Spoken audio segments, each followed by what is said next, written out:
Good afternoon. This is Muslim Network TV and Critical Talk with Professor Amina Al-Din. Today we're going to talk about Black Teen Lives Matter and look at it through the performing arts. I think with all that we've been through with I'm still going through with the pandemic and a little quirk and the quirks that are kind of normal. In an election, we've been just overwhelmed with the political, and we forget that it is the arts, the performing arts especially, but also canvases and sculptures and all that other good stuff that are our lifeblood.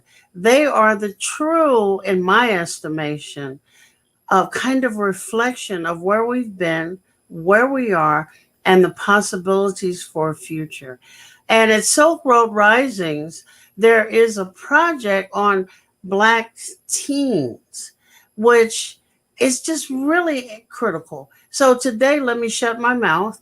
And today, I have with me three wonderful people who are going to help me explore, learn, and share. I have from California, London Shannon. He's a Los Angeles based actor and frequent Epic and Silk Road Risings collaborator. He's formerly based in Chicago. He knew winter was coming, so he got out of here.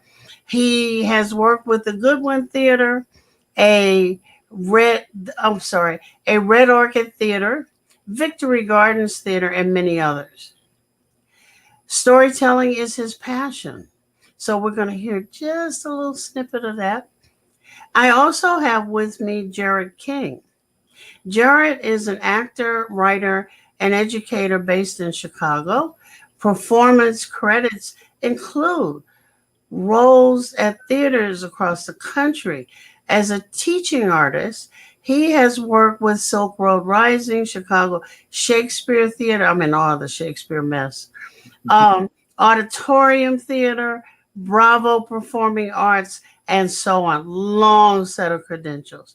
We also have hanging with us Brianna Buckley. Has called Chicago home for 6 years, where her love of acting, directing, and teaching blossomed.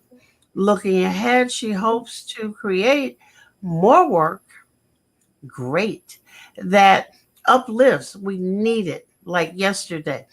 All Black voices, Blacks exist in the future.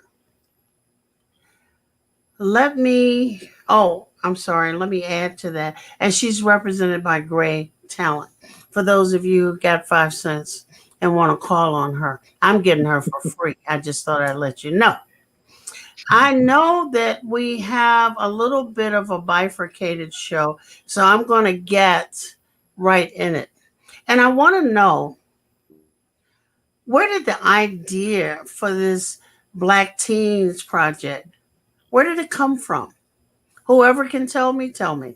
Sure. Well, I can certainly hop in here. I am the director of the project, and I was brought in by Silk Road Rising to take on this project. What's really cool about Silk Road Rising is that they have this excellent education department, which essentially created all the material that we needed for this piece. So just to give a little background on Silk Road Rising, they are a media and performing arts organization based here in Chicago that specifically centers Asian, Middle Eastern, and Muslim experiences. And EPIC is the name of their education department, which EPIC is an acronym which stands for Empathic Playwriting Intensive Course. And so what that is, essentially it is, a lot of times when I tell people what I do as a teaching artist for EPIC, I like to say, well, I teach empathy, but I do it through playwriting. So what EPIC is essentially a playwriting course where students are addressing empathy in their plays, they're exploring it with each other, but we're also teaching them the mechanics of playwriting and what all it takes to create a play. So over the course of the last 3 or so years, we've amassed a large volume of plays from not only teens, we serve sixth through 12th graders, but also older adults and the intellectually and the intellectually and developmentally disabled community as well, and English language learners as well. So through that, we had a wide selection of plays to choose from, but in particular for this project, I was brought on board to helm Black Teen Lives Matter, which is essentially a collection of some plays and monologues that have been written by Black teens through this epic course over the last 3 years. And it's a really, this first round is the first in a planned series of 4 events where we will be exploring some of these plays that they've written. So the idea sort of came from Silk Road Rising, and as a way to address and explore the racial awakening that we've experienced, and kind of what we've been dealing with and grappling with, not only this year but over the last 3 years. Okay, Bree, how are you involved in this wonderful project? I got on board with Epic, I think 2 years ago. I think I can say that safely, through Tracy, who couldn't be with us today. But I've just always been a performer as far as the project. So I come in, normally we are actually able to meet the students whose work we're reading. So this was a really different experience in that we kind of had to conversate about the material on our own and kind of away, which also is really nice on the other hand, because it gives the playwrights an opportunity to kind of not put their 2 cents in about it, and we just take it as is. So that was a nice way of kind of going about it, that I found could be helpful, just reading the material in a different way than what we've done before. But like I said, I'm normally just an actor. I come in, I read the material, I talk to them about it. I talk to them about what it feels like performing it. If it's material that is kind of workable to get through as an actor, what creates those beats, what connects for me, what I have questions about. So kind of going one step further from how Jarrett prepares them to write about the piece and use empathy, I start to, I guess, look at it from a technical performer's way, and dissect it in that way, which I think is a really cool part of the project, also being a teacher myself. So I just happen to teach the little babies. So it's a little different. Oh my gosh. But I'm telling you, it's extraordinary talent. Okay, Londen. So Why Black teens? Why Black teens? What are we all not hearing? The Black Lives Matter movement tended to be, mostly young adults, right? Some college, some not, but young adults. Did we leave out Black teens? I don't necessarily know that we completely left out Black teens, but it wasn't until I started working with Epic did I realize, I think it's easy to forget how much of a voice the younger generation has, and Black teens in particular.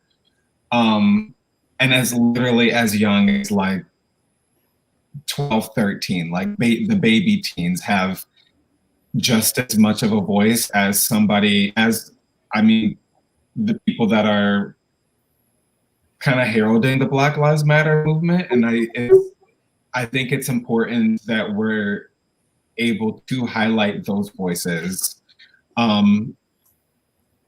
because they often use the exact same rhetoric that we use and are experiencing the same rhetoric, are experiencing the same things.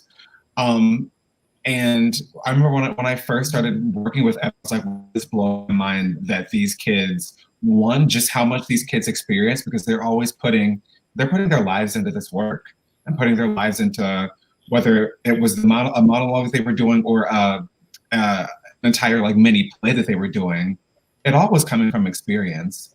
So to know give me an example, just a quickie. So there's an example of a piece that we use, in a few of them actually, in the set of monologues that Bree and I ended up doing that deal with police brutality. And some of the kids are younger kids, some of the kids are in high schools, but they're very aware that this is the reality of what goes on and happens to Black lives every single day. And aware it's often the case. I even think in one piece they're like, this happens to all of us, and this was a day that it happened to me. This is a day that it happened to my brother. And to be able, I just think to be able to be to be able to articulate it in that way is the way, like, I don't even know that I was able to articulate it that well at my age. I mean, when I was their age, I mean. So it's just wild to me to be like, oh, wow, we're all learning this. If we don't already know it, we're all learning this at the same time. At the same time. So I got 3 teachers. Jump in, Bree. I was going to say, if I can add to, it's really important to remember too that these pieces were not written this year. Okay. Right? They're like they're things that, which, because I say that to say that I know that this year has definitely put more of a magnifying glass. Right. What we already know to be true and exist and real. But they were writing this when, it was the everyday stuff that we were, That's important too. It's like, it's really important just to also understand that it's still happening, and the same content and feelings that they were putting into this work are things that still exist and still need to have some light shined upon, right? And it wasn't just this year. It's been year after year after year. But, also in our audience, and when we come back, we're going to take a question from our audience. We don't have, those of us who don't have a creative bone beyond cooking in our bodies, don't have a sense of the depth and the time it takes to get the best play or role or acting. All of us perform when we're trying to get what we want or other things, but we don't perform like you guys do. Okay, so when we're going to take a minute and come back with our audience question, but I want you to think about that in this minute and a half of what about performing? There's storytelling, and then there's storytelling. We'll be right back. This is Professor Amina Al-Din with Muslim Network TV and Critical Talk, and we'll be back with my wonderful guests, Londen Shannon, Jarrett King, and Bree Buckley.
We are back, and we're talking about a wonderful project at Silk Road Rising with Black teens.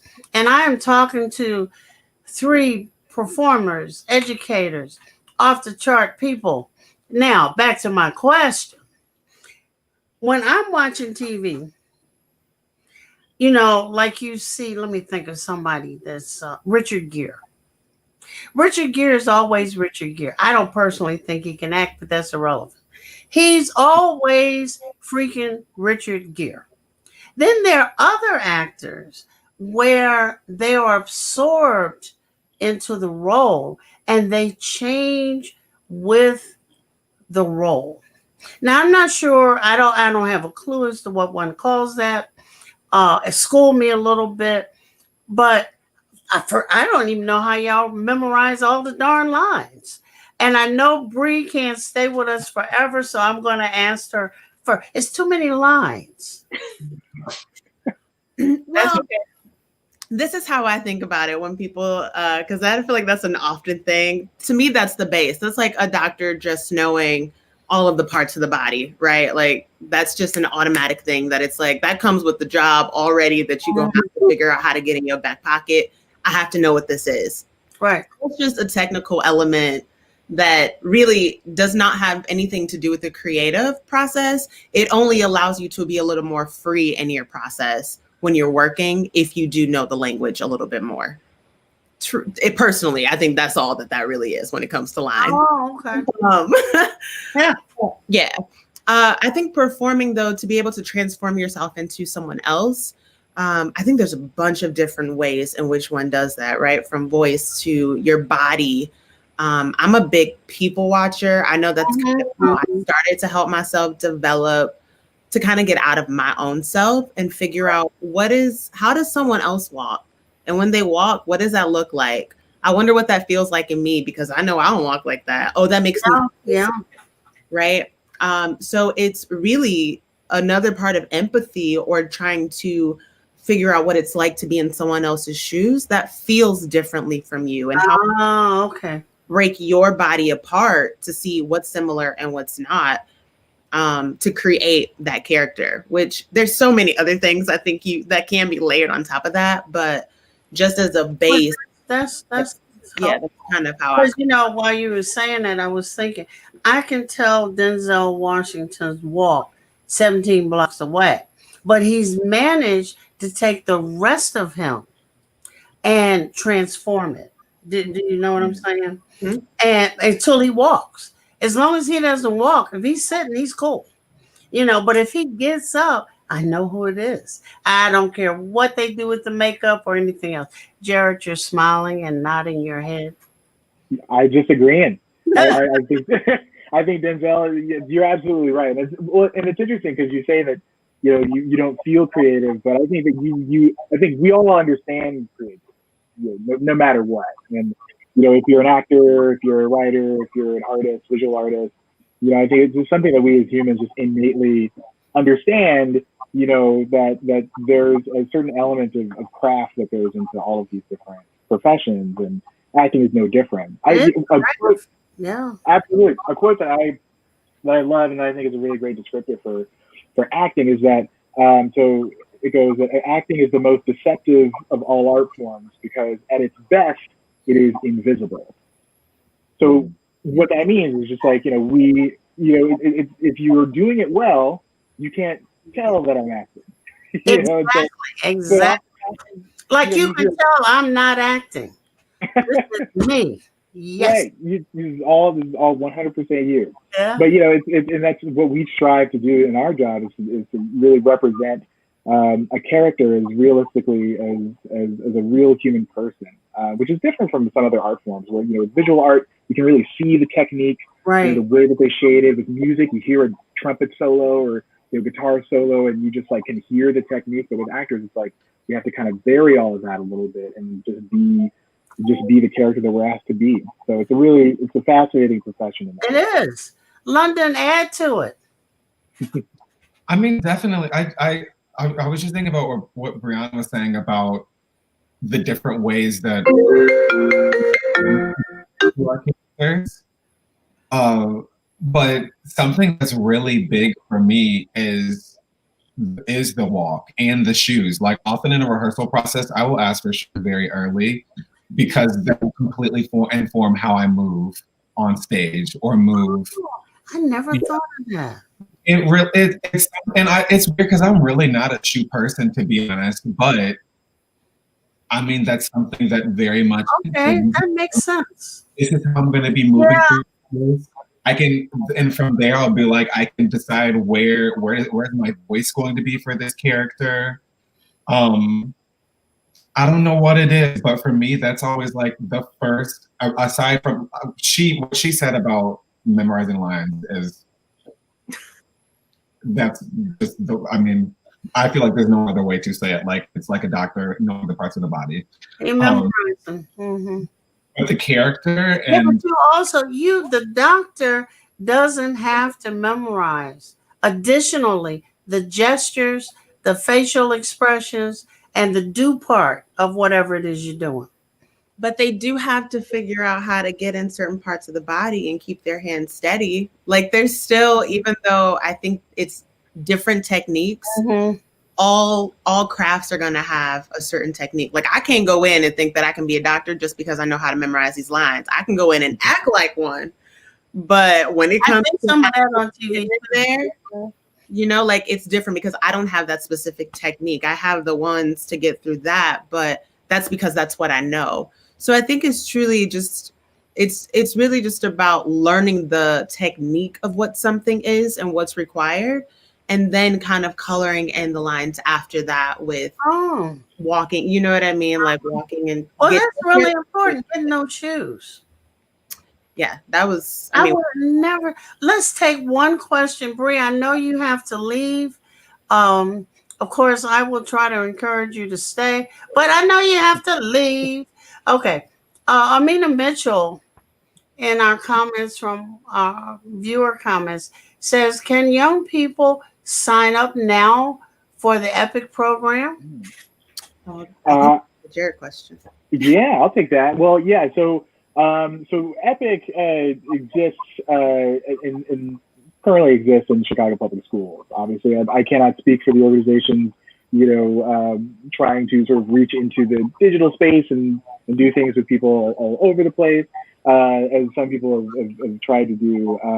But yeah, so it's a residency that exists in Chicago Public Schools, and if you have a young person that's in a school that does not, that EPIC doesn't know about, or that EPIC hasn't, existed in, please, by all means, get in touch. If you go to silkroadrising.org, you can learn more about EPIC. You can also contact someone at Silk Road Rising. Tracy Shrimple is the education director, and she is more than happy to learn more about the school that your particular young person is at.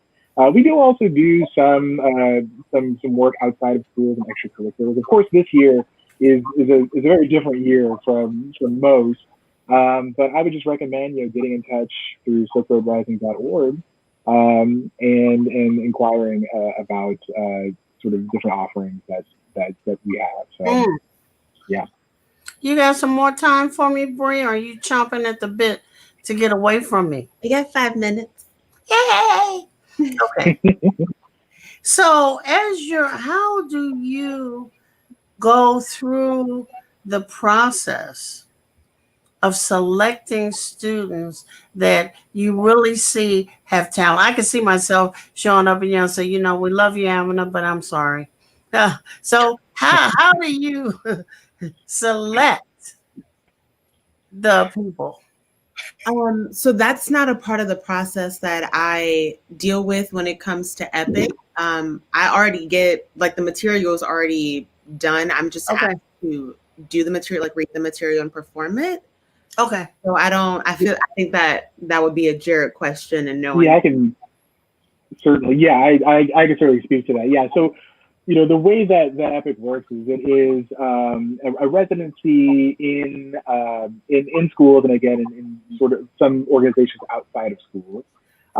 But so the students are the great thing is that you don't have to audition, you don't have to show us anything other than just who you are to be a part of EPIC, really. So it's usually through English classrooms, although we've had some history classrooms and some other classrooms that do this class. But really it is, the students just write whatever they feel, and we guide them through with lessons about story structure and character and setting and those sorts of things. And again, we'll always do that in the second half of the show, and you all get to play with me. Londen, you had your finger up? I was just going to say, this was actually, so for the BTLM, this was the first time that I actually got to be a little bit a part of the, I don't want to say the weeding out process, but just narrowing down which pieces to use, which was really cool. I got to come on a little earlier than I traditionally do. I traditionally will come in and the pieces are already chosen, but got to be a part of the process. Okay. Pieces work well with other pieces, and what story that we want to tell overall. Right. What pieces could maybe be blended together. It was interesting because there's one monologue piece. I think it might be called Untitled. Correct me if I'm wrong, Jarrett. But it initially was one very long monologue, and I was a part of the crew at the very beginning. Like, oh, maybe this will work better, like kind of piece throughout.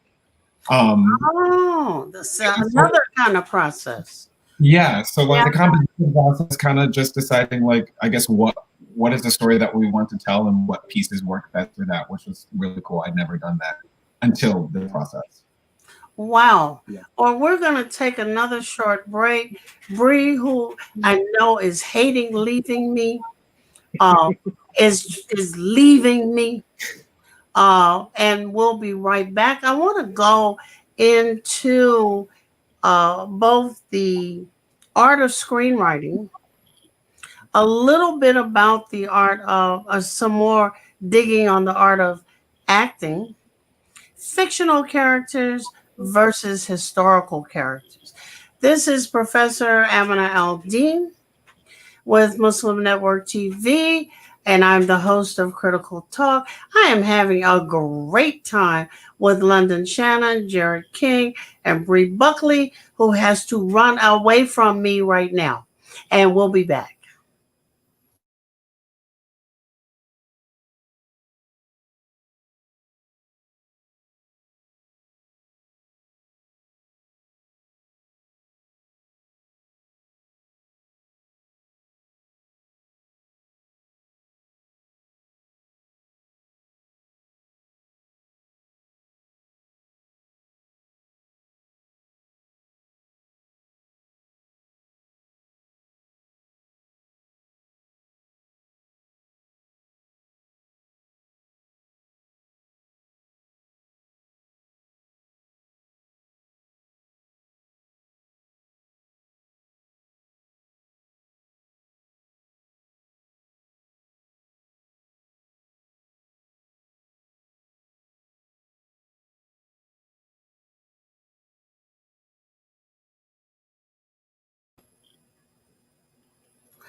This is Professor Amina Al-Din.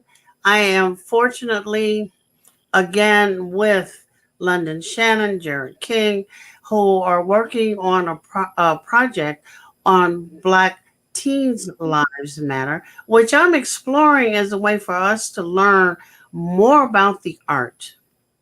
What did I say we was going to do? Well, we're going to do several things. One is I am fascinated by screenwriting. I'd asked Jarrett where was his whiteboard so he could do some stuff, and of course he denied me. And I'll get since he lives in Chicago, I will get him for that later. I know what the whiteboard looks like, storyboard looks like for a novel or for one of my research pieces. But I picked up a play one time and I actually could not follow because there were blank spaces on the page. And I'm trying to figure out, well, what the hell's going on in the blank spaces? And then it was so thick. I'm saying, oh my God, somebody has to remember where they're supposed to be on a stage, what they're supposed to be doing, the facial expression, London's little shifting of the shoulders, all of this stuff. And then the words. And if they wrote it themselves, the tendency to forget, embellish, extend, or change is always there. So, gentlemen, tell me about screenwriting. Sure. Yeah. Well, I can certainly talk a little bit about that yellow sheet of paper. It is right here. It is. Where's your magic marker? It is. Let's hope this one works. Okay. I got an idea. I told you this before while we were off screen. I got an idea. I want to write a screenplay about panic and anxiety. And when panic and anxiety relieve themselves, like we had the other day when Trump lost the damn election. Anyway, okay. So now the people, I want Londen Shannon to be my star. And I want him to walk through the emotion. Stop grinning, dude. I want him to walk through the emotions that I got to put in this play. But I know I have to put a whole bunch of other stuff in it. Mm-hmm. Where do I start? That's you've already started. That's really great. Like you've already got a great beginning, and then you start exactly where we start with like our epic students. I say, great. You have an idea. You have a topic. You want to talk about anxiety and sort of you were saying panic, like absolutely. Look anxious, Londen. So if Londen is kind of like anxious, then I might wonder, like, okay, well, what is making him anxious? What is it that why is he anxious? Stop laughing, Londen. We ain't got to that. Yeah. So yeah. Oh, that's great. That's beautiful. Yeah. So we might wonder like, why is Londen anxious? Why do we? And that's if there's any one thing I would draw on this piece of paper, hopefully you can see it. Maybe you can't. You cannot get me on the set. Yeah, that's it. Okay, go ahead. So if we want to start, let's see, everything is reversed on my end. We're starting here. This is essentially a story structure diagram. So we want to start here. We want to eventually get up here to your climax, and then we want to have a little resolution and all that good stuff. So I might ask, like, why is in this part of things, we might ask, like, why is Londen sad? Why is Londen anxious? And maybe there are some things. What is his journey? Why is he? What is going to get him up to the top of this like story mountain? You could also call it. So are there some events that is he trying to overcome this anxiety? Are there things that are making him more and more anxious? Is the climax? The climax could be the election. And then what happens to the election? So this is actually this is lesson number one when I'm teaching epic. And when I'm teaching storytelling is I do start with this idea of the story structure chart, kind of like where you begin on the journey, going up and trying to get to this big climax, and then what happens afterwards. So really, if you have an idea, that's some people can't even get there. But once you are there, if you are trying to turn your idea into a screenplay, a play, a monologue, anything, that's really where you start. Is you just kind of start with the structure. I think to allude to what Bree was saying, you got to know the skeleton, the bones, Okay, so Londen is gonna be my protagonist in all of Great. it. Okay. And Londen, do you need to work with me on how I give you triggers for changes in emotion or gestures? You're the playwright? Yeah. I'm just messing around. I have no clue. Traditionally, most of the direction that I would get would be through the director. So it would be through, I guess, Jarrett, the director. It would be through Jarrett. Because often I feel like what makes a good director from I'm not the best director, is directors will take that and take like, I need you to be sad here and turn it into like, can you turn this into an action? Can you, you know what I mean? Because the direction be sad here, it's like, okay, well, why am I sad here? What is something that's actionable? What's a verb that I can use in order to apply it to this moment so that I can make this something that I am doing to you, or I am doing to this person. So you do have triggers, but they come at the hand of the director. Yes. Because I've seen some scenes where the women or the man are supposed to shed a tear and they just can't get it up.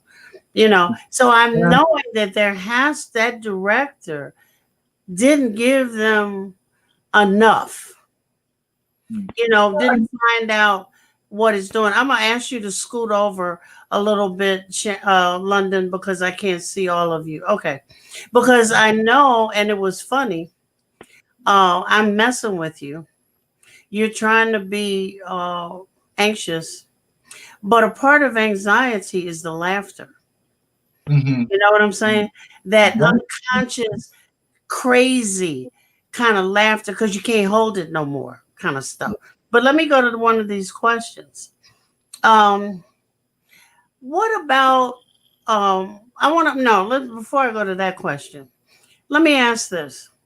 After you choose the sequence, and one of the reasons we're doing this is because I'm a Silk Roads Rising aficionado.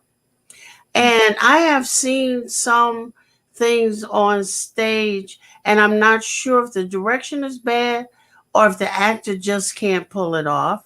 But we're in the round, so I'm right up on you, you know, um, which is gotta be incredibly difficult. Oh my God. But anyway, um, the after you decide which ones you're going, which after you decided which ones you were going to use, how did these Black teens think about seeing their words performed? Mm. Well, what's interesting, so the event, this particular event has not happened yet. So this will be this weekend. This weekend, which is why we're doing this today. Everybody turn in, y'all, please. Definitely. But I will say that every one of these playwrights has seen their play performed by professional actors at the end of the residency that they do. So professional actors like Londen, like Bree, come in and perform their plays back to them. So over the course, again, of the last 3 years or so that we've been looking at for selecting the monologues that we've included in Black Teen Lives Matter, they all got a chance to see it performed by professional actors. And I will say there is a mix of anxiety, for sure. I think there's a sense for them that it was enough to just have to write the play. That's a very vulnerable thing to do. But then to have to see it performed, to see someone else saying your words, my God, I wrote it. Really tough. After you get over the oh my God, I wrote this. Yeah. It's oh my God, somebody can actually act it. Well, I'm gonna ask a peculiar question of Londen, and that is, think about a 2-minute piece of script that you can act for me. Don't shoot me now. You don't live in Chicago anymore. You're in California. Just think of what blew your mind in this spoken word environment. Or something. I was going to say, like over my artistic career, or specifically just for this project. Just from this project. Yeah, because see, now you're old as dirt, and you're gonna act as if you're a teen. See that expression? That's a cameo. So now you're going to act like you're 13. I'm going to take a break while you're thinking about it. And we'll be right back with Jarrett King and Londen Shannon acting out with me, Amina Al-Din, on Muslim Network TV and Critical Talk. We'll be right back.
Good afternoon. This is Professor Amina Al-Din with Muslim Network TV and Critical Talk, and I'm having a ball with Londen Shannon and Jarrett King as we explore Black Teen Lives Matter, which is a production that you need to turn into on Silk Road Risings on November 14th. This is a preview that you could not get anywhere, and you can send all your money to these two gentlemen on screen. Okay. Okay. So this is from a piece called My Life. This is one of my favorites that we did as a part of BPLM. First, I want you to act it badly. Then I want Jarrett to, what are you doing? I want Jarrett to direct you to get it straight. Okay. This one is kind of long. Should I do another one? Because this one's kind of long. Let me think. What do you think, Jarrett? Well, yeah, that was, I mean, I think that's a great one. Maybe we could just do part of it. Maybe we just do, a piece of it. It's so good. Let's just do part of it. All right. Yeah. Oh, I shouldn't curse. Okay. Go ahead and curse. Okay. All right. Get in character, dude.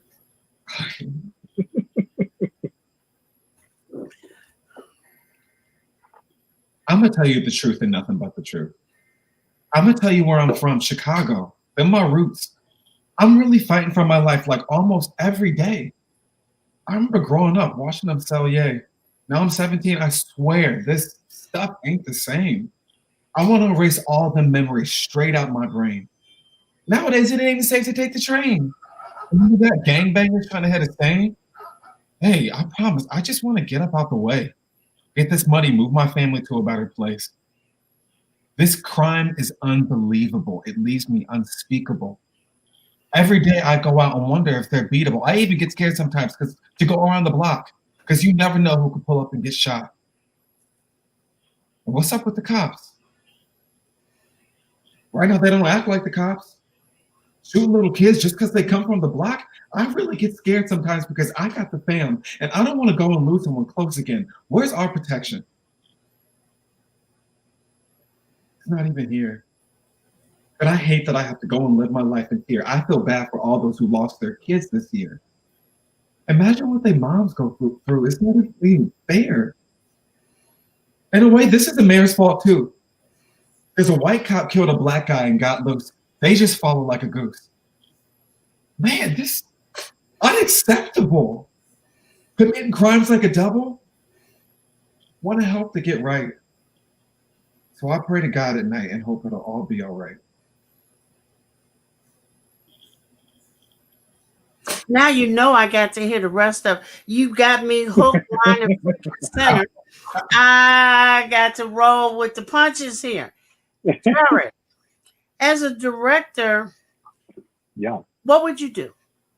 Was that a perfect piece? I mean, Londen is perfect, is a perfect individual. So yeah. I would just say that. Bad choice of words.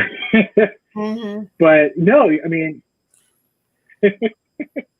no, I truly that was really great, and I think awesome.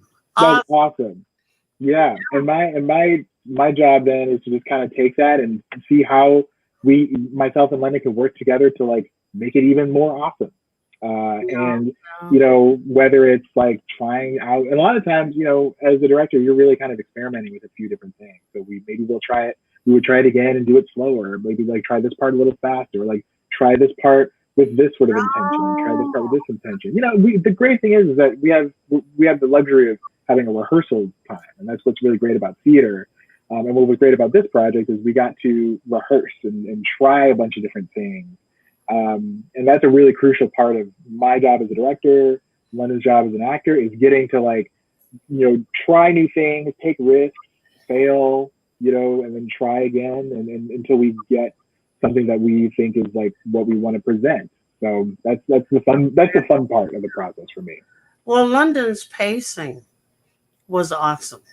Mm-hmm. I could keep up. I felt the rhythm. I was very, very sad, and thoughtful at the same time.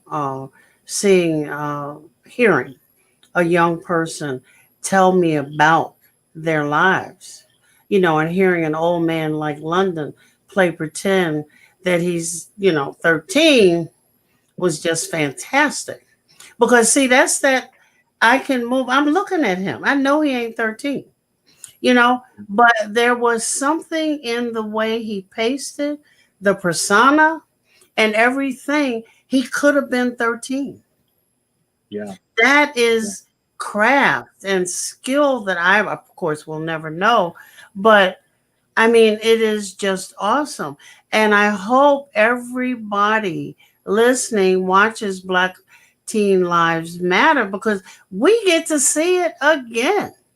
Um, let me, London, have you ever played an historical character? No, I've been in some period pieces, but never played like a real historical character. Have you, Jarrett? I haven't either, but same. I've been in some historical pieces that took place long ago. Yeah. What happened? I want to talk now in our last few moments about screenwriting, acting.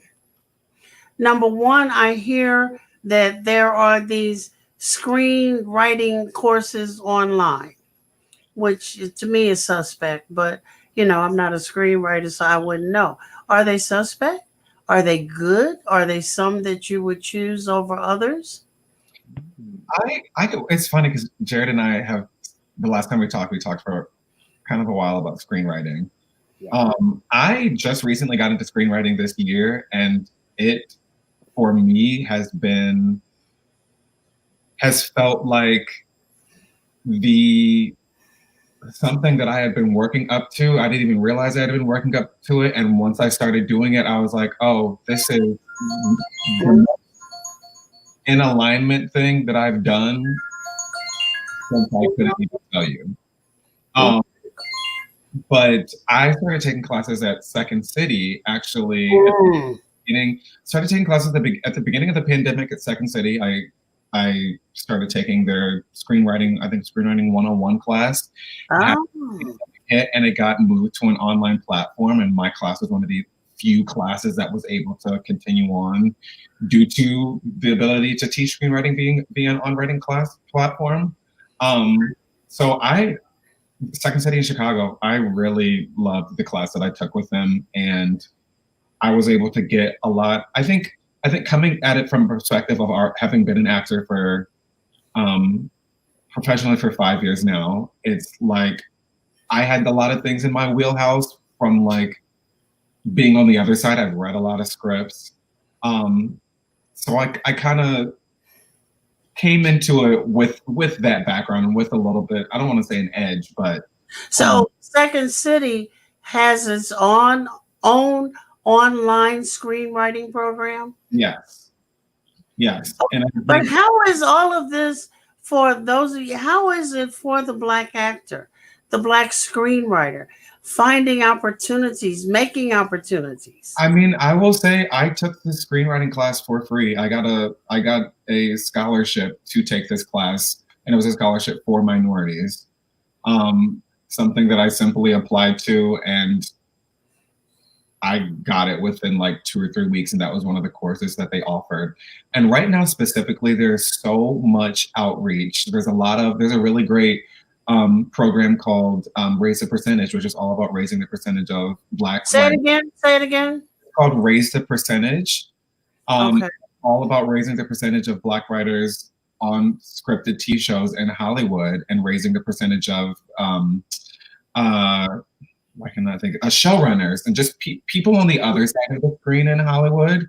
And they have been the most beneficial people to me since I started screenwriting. And they're free too. Okay. Yeah. Jarrett? I mean, I agree. Yeah, I think that's truly, I think, is sort of the big battle that I think we as creative people are facing. I mean, it's enough for us to obviously like dig into the art and train and do all of that, but we are still in an industry where we are largely still very underrepresented, or the access to quality roles and quality stories is very different than other people and our white counterparts. It's something that we have to constantly struggle with, I think, as Black actors, as Black creators. And so, yeah, it's great that there are initiatives like Raise the Percentage and other initiatives that are there to help support and make sure that these voices are heard. And I think that's definitely a goal for us in Black Teen Lives Matter too. Is just, these voices that aren't being amplified, or these perspectives that some people may not have access to. It's so important, and it creates a much richer cultural landscape if you dig into different cultures and experiences and backgrounds that aren't considered the mainstream or the norm. So I agree, and it's important for us to write and to be creators in that regard, as well as being on the front of things, in front of the camera. It's important for us to have representation behind the camera as well. Well, this has been Critical Talk and a dynamic afternoon with Londen, Shannon, Jarrett King, and Bree, who disappeared on me. But we've been talking about a project, Black Teen Lives Matter, which was actually done over the last 3 or 4 years and is coming to 4 November 14th. Please look on Silk Road Rising's website. I've had a ball, guys. I've learned so very much. And don't be surprised if I call on you again, because I don't tend to let things go. Again, this is Professor Amina Al-Din. I'm with Muslim Network TV and Critical Talk, and that's our show for today. Thank you. Thank you. Stay around. Okay.